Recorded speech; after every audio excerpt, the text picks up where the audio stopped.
The World Series of Bowling on ESPN is brought to you by Pepsi, the official soft drink of bowling.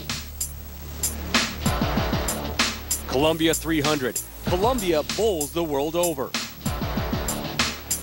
The makers of Bear Aspirin, Bear. And by GEICO. 15 minutes could save you 15% on car insurance. Glad you're back here with us at the South Point Hotel and Casino here in Las Vegas as ESPN's presentation of the World Series of Bowling rolls on. Time now to know a little bit more about the wood today. The Lumber Liquidators know the wood with Randy. Hey everybody, let's talk about how the players are going to navigate this 37-foot Viper oil pattern. Notice the heavy concentration of oil in the middle part of the lane. That's that deep dark blue color. This area is going to get the most play today. But there's an area that you really need to be concerned with.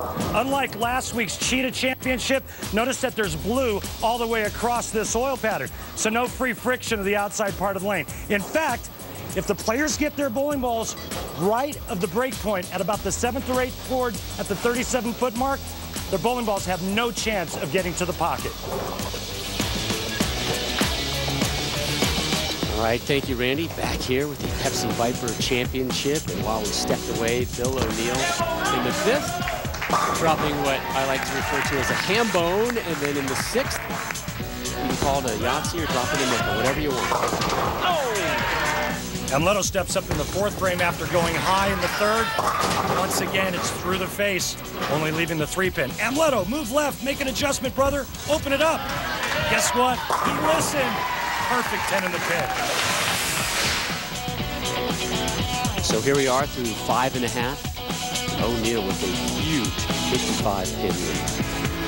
Monacelli, bottom of the 6th. Working off a strike in the 5th.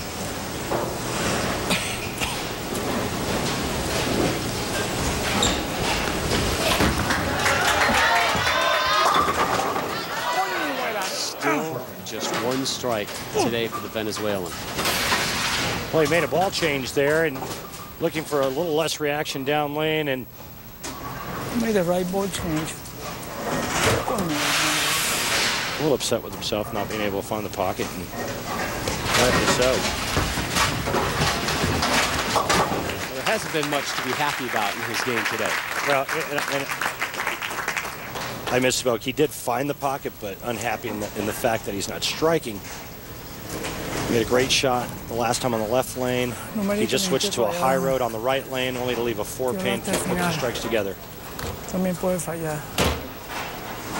Last time he was on TV was versus Bill O'Neill. And he rolled an injured 142, his lowest score ever on television. Not faring much better here today, unfortunately.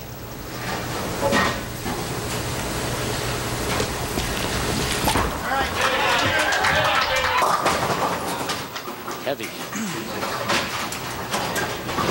And what you're seeing is what makes the Viper oil pattern a little more challenging. You get the ball left of target with not enough angle, and there's no chance of that ball holding pocket.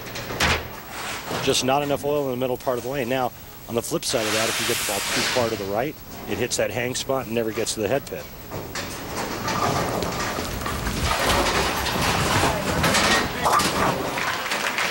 You're watching the top 5 finishers through qualifying here at the Pepsi Viper Championship. We look at the rest of the top 16. That crawl come their way underneath us. And we focus now to Bill O'Neill and Randy with a 58-pin lead through 6.5. This clearly isn't a completely done deal that O'Neill's going to move on, but he's firmly in control.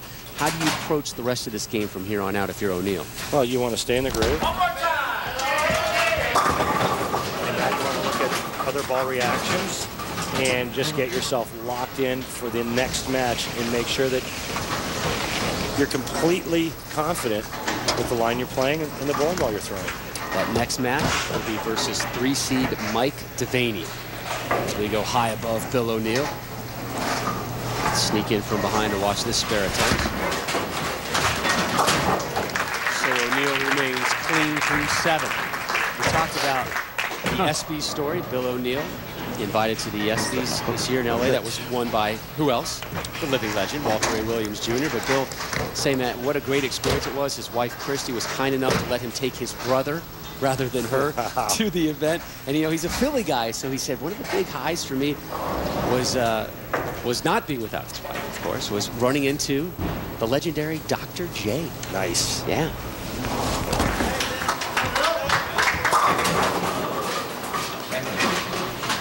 So after that string of 5 strikes in a row for O'Neal, he's now facing back-to-back spares.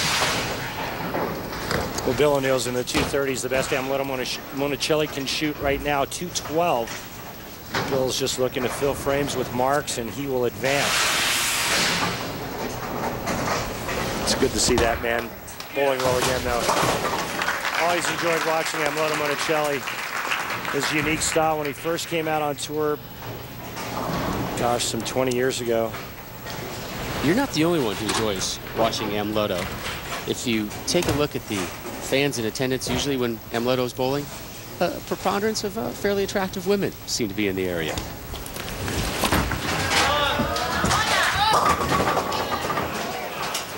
Amleto leads the 10-pin, a frustrating afternoon for the Colombian and for his fans, who are still at least flashing their smiles.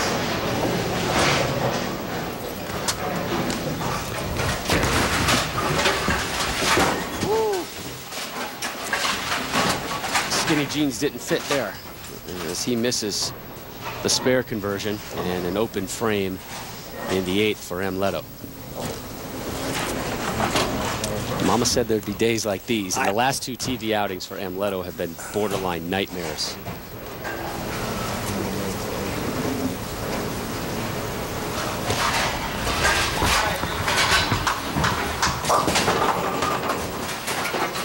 This is the pocket there, and this one just being gift wrapped for Bill O'Neal. You know, and you're exactly right when you said, Mama said there'd be days like this, because right now he just wants to find some place to go hide. Yeah, and it's not here. And it's not even in the vicinity of this place. So O'Neal, sitting down, will move on to match number 2. And another open frame for the Venezuelan. So tour title number 20 will not be had today for Amleto. Bill O'Neal still in pursuit of his 3rd career tour title. Here he is in the 9th. Now after that streak of strikes, it's been nothing but spares for O'Neal. Again, he may be doing some dabbling and some experimenting. Yeah, well, he hit the pocket 2 times right after the 5-bagger. This is the first ball that's actually missed the pocket the entire game. Cleans that one up, so O'Neal will move up the step ladder. 4 seed taking care of the 5 seed. Up next, number 3 seed Mike DeVaney takes to the lanes. Hopefully it's not lane number 32, which had his number this week. We'll explain that when our coverage of the World Series of Bowling's Pepsi Viper Championship returns to Las Vegas.